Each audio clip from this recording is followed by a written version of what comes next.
Ladies and gentlemen, welcome to the Stand Up Speakeasy. My name is Srethne, and I am your host today. And every single episode, I bring a guest on from the stand up from the Central Time Zone because I was hoping to go on tour, but COVID hit and that ruined my plans. So I decided just to interview comics from home, and then we'll so that way we can get to know each other better. So, ladies and gentlemen, welcome to the show, Mary Kate Beck. Hey, Mary Kate, how are you? Hi, I'm How are you good. doing? Thanks so much for having me. Awesome. I'm You're good. welcome. Thanks for being my guest today. Awesome. I'm like worried because I feel like my internet's slowing down, so it might look like a kung fu flick during the whole thing.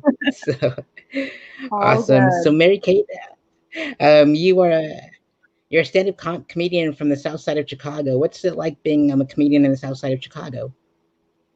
Yeah, so I was born and raised on the South Side, so I come from like an Irish Catholic community. So big families. I'm the youngest of four kids, so I've always just been dying for attention. So naturally, I pursued stand-up comedy. Um, so yeah, I just grew up in Beverly on the South Side, if anyone's familiar. And then normally I live in North Center in Chicago. And then um, I am currently in Florida for the winter. I'm a little snowbird right now, so I'm avoiding the Chicago winter right now. Awesome. That's where I'm at now too. And I'm a Florida comic and I perform in Daytona Beach mostly.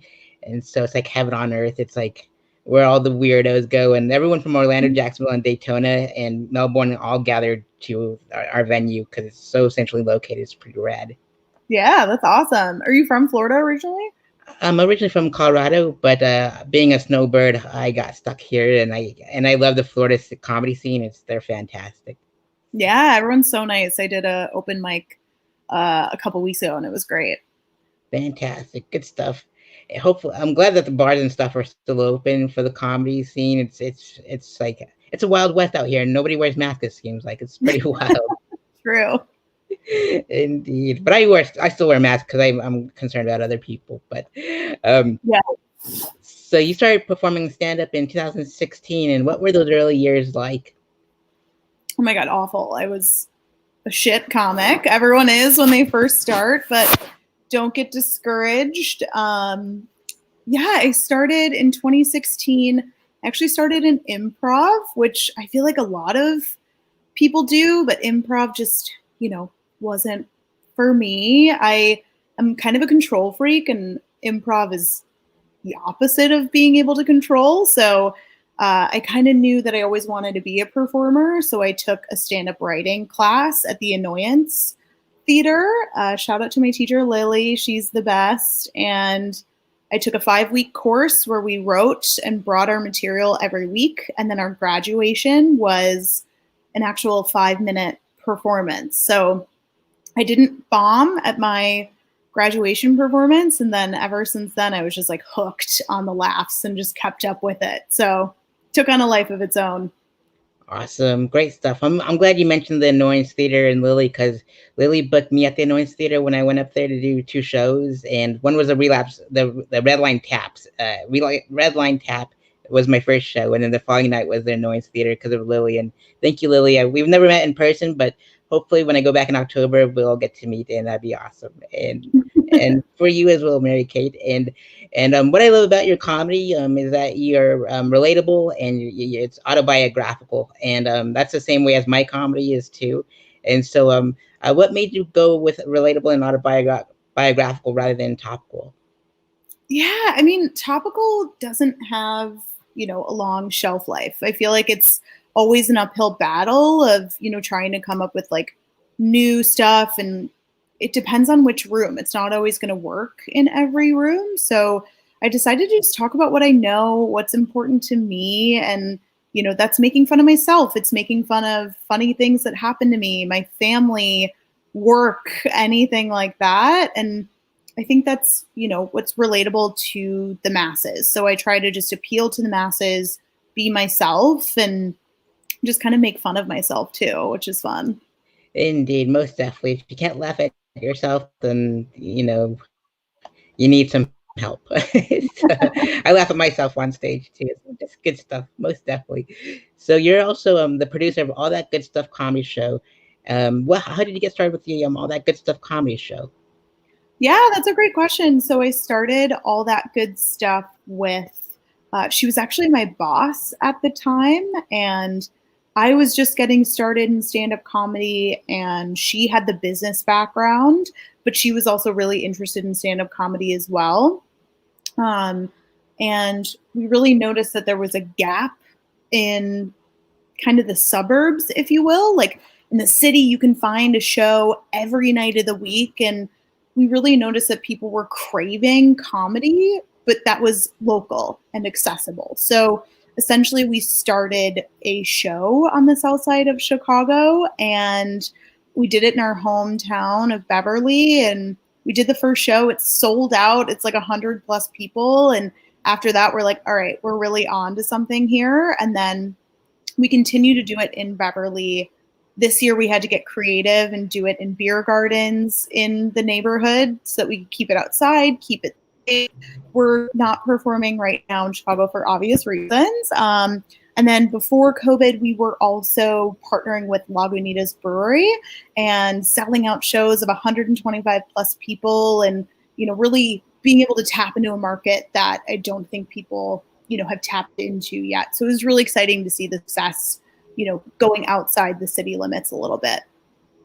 Indeed, most definitely. That's pretty awesome. And you also host the Tapster Open Mic every Tuesday, and you perform. How did you get involved with the Tapster Open Mic? Yeah, so it's actually funny. My friend was at Tapster and met the owner, and he mentioned that he wanted to start a comedy night. And she's like, my best friend does stand-up comedy, and got me in touch with the owner of Tapster, Roman, who I love dearly. And he was like, do you want to host this? And I said no originally because I'd only been doing stand-up comedy for a year, and I was like, this is terrifying. I don't know if I can handle it. So I called one of my friends, Molly Carney, who I went to the University of Dayton with, and she's been on Comedy Central. She's an absolute delight. She's so funny. And she kind of took it over. And then she did it for 2 years, and she's like, I just don't have the bandwidth to keep hosting this mic, and kind of passed it down to me. So Tapster kind of came full circle. And I think hosting an open mic, if you have the opportunity, like just holds you accountable to perform every week, to try to come and do new stuff, because it's the same people usually coming, and also helps you to perfect a joke. If you can't really find what's working, like try it over and over again at an open mic, and that's the only way you're going to get better. So I'm really grateful for the Tapster open mic. Awesome stuff, most definitely. I love the indie shows; they're fantastic, and the indie open mics are fantastic as well. And you perform in clubs all over the city, and a lot of the comics I've interviewed from Chicago talk about Zanies all the time, and the Laugh Factory, and so forth. And what are your favorite clubs in the city that you performed at? Yeah, I mean, I love Zanies. I know some people feel, have mixed feelings about it, but I kind of like that it's, old school, it's traditional. All of the greats have performed there. They're a little strict in terms of content, but I think if you can be like a clean comic and be able to perform for parents, families, like you'll get more opportunities as well. So I like the challenge of Zanies because you have to be a little bit more clean. And then I also love Laugh Factory. You can do whatever you want. The managers are great there, and everyone that performs there is absolutely awesome. So it's just an honor to perform at any major club in Chicago. So definitely grateful to have those opportunities. Most definitely, indeed. I definitely got to go and check out a show at those venues once I go up there in October, and hopefully everything opens back up. That'd be pretty rad. Let's all get vaccinated. Most definitely. And you also have a podcast called Total Disasters, and you interview guests with crazy nightmare stories about their worst travel experiences. What made you start Travel Disasters? Yeah, so we started Travel Disasters because I'm notorious for missing every flight and, missing my bus or a car breaking down or whatever. So I've had a couple of stories of my own. And so after that, I was like, I think I have something here. Like whenever I tell these stories, I feel like everyone's super engaged and they have a story that they can relate to as well. So I got the idea of like, I'll just interview people that I know because everybody has one of those stories. Um, and so it really kind of took off the ground. I actually decided to postpone when we couldn't like meet in person anymore. And I'm working on teaching myself how to podcast. So really learning how to produce from home, and then hopefully I can take it on the road and kind of be on my own schedule. So really excited to learn how to podcast on my own too. Indeed, most definitely. That's why I use this, and it's so easy to use. I'll send you like a link, and then it's just easy to set up and all that good stuff. And I miss going out and interviewing comics on the spot. And I'm glad that hopefully you bring back travel your podcast, and because like it took me back to like when I went to Cambodia by myself one time, and as soon as I landed, my uncle goes, "I got us tickets to go to Bangkok. Let's fly out tomorrow morning." And then all hell broke loose, and it was just like, oh Oh, my goodness. yeah. Indeed, most definitely. So you've also also decided to raise funds for donate to the Lost program with Catholic Charities, and what made you pick the Lost program with Catholic Charities? Yeah, so the LOSS program is really near and dear to my heart. So it stands for the loving outreach of suicide survivors. So I'm personally a suicide survivor. My brother passed away by suicide in 2014. And that really like inspired me to launch my comedy career and really take that risk because life is too short. I know it's a cliche, but anything can happen. So I really wanted to pursue comedy and when I leave this earth, like what's my impact going to be? What are people going to say about me? So my brother's death had a huge impact on why I started comedy. And then the Lost program, they also provide counseling for suicide survivor that is completely free. So I volunteer once a month to be a grief counselor for suicide support groups. So donations help to keep these services free. We also provide individual counseling for people that have lost family or loved ones to suicide. And then also just resources. If you're feeling low or are in a dark space, like we have the resources and the counseling to, help get people through it. So I know that's really relevant. It's an epidemic at this point. So, as much help and awareness that we can bring is awesome. Indeed, and I send my condolences to you, and I'm so glad that you are taking part in the Lost program and all that good stuff because the world needs more people like you and to bring us all up, and it's fantastic. Thank you so much, and for this next portion, I wanted to interview you with these questions that I ask all the comics I've interviewed, and there's like 500 interviews on my YouTube channel alone. So, with that being said, Mary Kate, what inspired you to perform stand-up comedy? Yeah, so kind of like I said, like the death of my brother, he was super funny. I always compare him to Chris Farley. Like he was just this big, burly guy who could like make a whole room belly laugh with his storytelling. And I've always just been interested in comedy. Like when people were younger, they would like save up and buy CDs of like their favorite musician. And I would buy comedy albums and like memorize them and like repeat those jokes when I was a kid. So I kind of always had like this desire and this fascination with stand-up comedy since I was a young kid and like always had a knack for performing and attention seeking behavior. So, stand-up comedy was kind of that perfect fit for me and maybe it'll evolve in the future, but for now I'm just loving it. Most definitely, indeed. And Chris Farley, like my favorite, like Tommy Boy, is like my favorite comedy movie of all time. So it's Yeah. fantastic, Classic. indeed. And so and what was it feeling like when you first performed stand up? Terrifying. I remember like practicing for like hours beforehand and you know I will never forget just kind of like the butterflies and how anxious and scared you are the first time getting on stage. Um, and I still get those butterflies, which I love. I feel like it's what makes you feel alive. Like you're still you're still nervous about it, you still care, and like you're still passionate about it. So don't be afraid of the butterflies. That's a good sign. And even if you bomb, who cares? Everyone bombs. Indeed, and the best part is like the bombing part because like it hurts so bad and like when it's happening, but then they make really great stories when you get off stage. Like it takes a couple days, but it makes good stories for sure. Totally. Indeed, and you mentioned that you bought comedy record albums growing up. And what are your favorite comedy records and comedy specials? Yeah, that's such a hard question.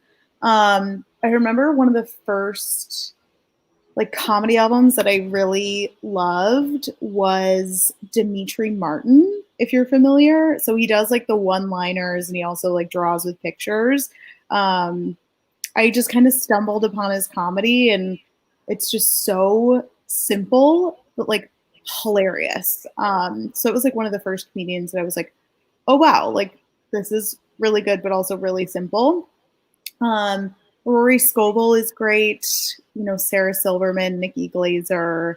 Um, I'm trying to think of who else, but yeah, those are kind of like my top ones for sure. Oh, Indeed, Nate most Bargatze, I love him too. And Pat McGann. Oh, they're all men. I need more women in my life. most definitely. And I remember Rory Scovel released that Netflix special where he did all his drugs for the first time in Atlanta at the Relapse Theater. And when I went on my very first and last tour, where I did like a 14 performance, 10 date show tour, back to back, was so rad. And I got to perform at the Relapse Theater where he had his special. And man, I got it filmed, and now I just sent it to festivals, and I got it accepted to like so many festivals with it. It was so rad. Oh, I love that. Yeah. Congrats. Thank you so much. And I love that set so much. It was called Sweet Baby Cheeses because everyone was making grilled cheeses in the corner. It was Mhm. fantastic. So, and let's see here. If you can go on tour with any comedian or locally and internationally known, which comedians would you like to go on tour with? Um, I mean, honestly, Pat McGann or Jim Flanagan, who are local comedians to Chicago. So, Pat McGann toured with Sebastian Maniscalco. Um, and Pat McGann actually gave me like my first break at Zanies. So I'm like forever grateful for that. He just gave me like a 5-minute guest spot when he was headlining. And he has a similar background to me. He's from the South Side of Chicago. He went to the University of Dayton, pursued stand up comedy. He did it full time and then, got his big launch by opening for Sebastian Maniscalco. So, like, if I ever had the opportunity to like tour nationally with him and open for him, that would be like my dream. Indeed, most definitely. And let's see here. A lot of those comics that you mentioned prior in the previous question are on TV and film, and I want to know what your favorite sitcom, sketch shows, and comedy films are. Hmm. Anchorman is like my favorite comedy movie of all time. I love it so much. And The Hot Chick with Rob Schneider. I can like quote all those lines. Um, Sitcoms. I mean, Curb Your Enthusiasm, Seinfeld, Parks and Rec, 30 Rock. I think is very underrated. It's so good. Um, Modern Family. What was the third one? I did movies, Uh, sitcoms. Sketch shows. Oh, sketch shows. Inside Amy Schumer is good. And then I think You Should Leave on Netflix is so. Indeed, most definitely. And let's see here. If you can get roasted by five comedians, past and present, which comedians would you like to go on? Would you like to get roasted by? I mean, Nikki Glazer is like the queen of roasting. Um, I don't know because I don't want people to hate me. I don't know. I think like I don't know if Danny DeVito is like a roaster, but I think I've seen him on a couple. He'd be good. Um, Jerry Seinfeld, he could probably tear me to shreds. Uh, I don't know. Louis C.K. is a bad person, but he's also very good at like roasting people. Um, I don't know. That's kind of all I can think of. Indeed, most definitely. And you mentioned that you did improv to get into stand up. And what other forms of comedy would you like to venture off into, like sketch, comedy writing, directing, acting, etc.? Yeah, I mean, kind of on my little vision board, I've always wanted to like write a book or, just kind of about me. Um, and then I think just like comedy podcasting. I'm just so passionate about podcasting. I love talking to people. I love like having conversations and seeing where they go. And I think that podcasting is kind of becoming the new, talk show. Like no one watches Ellen DeGeneres anymore. Like they listen to their favorite podcasters every day or every week. So I would really like to have like a touring podcast or comedy podcast as well. That's kind of like one of my biggest dreams as well as stand-up comedy. Awesome, great stuff. And where do you see your comedy career in the next 5 years? Yeah, I mean, so I work full time, so it's a little difficult for me to like, do it full time. I always say like I'll work full time until comedy pays the bills, which it hasn't been able to do yet.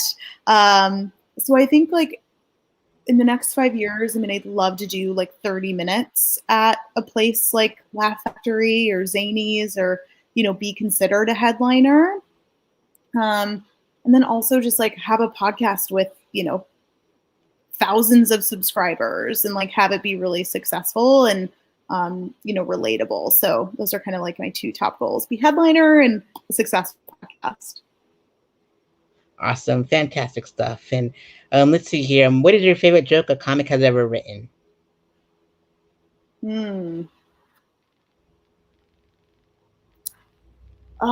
I mean, there's so many, but there's one that I love by Nate Bargatze where he talks about like he has a really fat cat and everyone comments on it.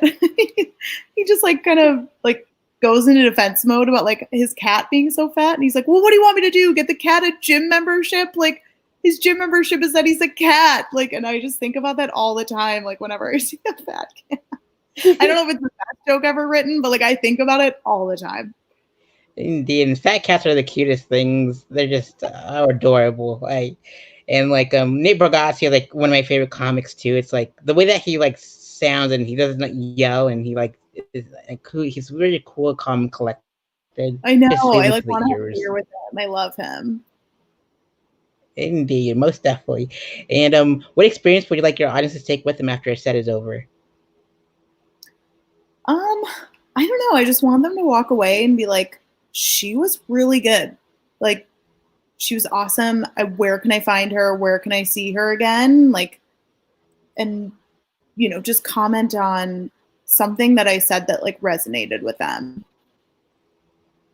Indeed, most definitely. And you can book Mary Kate with her website below, which is mkbcomedy.com, and follow her on Instagram and donate to the Lost program with Catholic Charities as well. And Mary Kate, what final words would you like to give to the audience out there? Yeah, I mean, thank you so much for listening. Thank you so much, for having me on your show. And, if you're even slightly interested in pursuing stand-up comedy or performing, start talking about it. Speak it into the universe. Like you never know who you'll come across who's like, I do stand-up comedy. Here's how I got started. And, give you the resources. Because I had no idea where to start when I wanted to pursue stand-up comedy. I didn't know any comedians. So I just started talking about it, telling people that that's something that I wanted. And, doors just kind of opened and people came out of the woodwork, and you'd be surprised how many people are willing to help you get started. So, if it's something you want to pursue, don't be shy, start talking about it, find the resources and make it happen.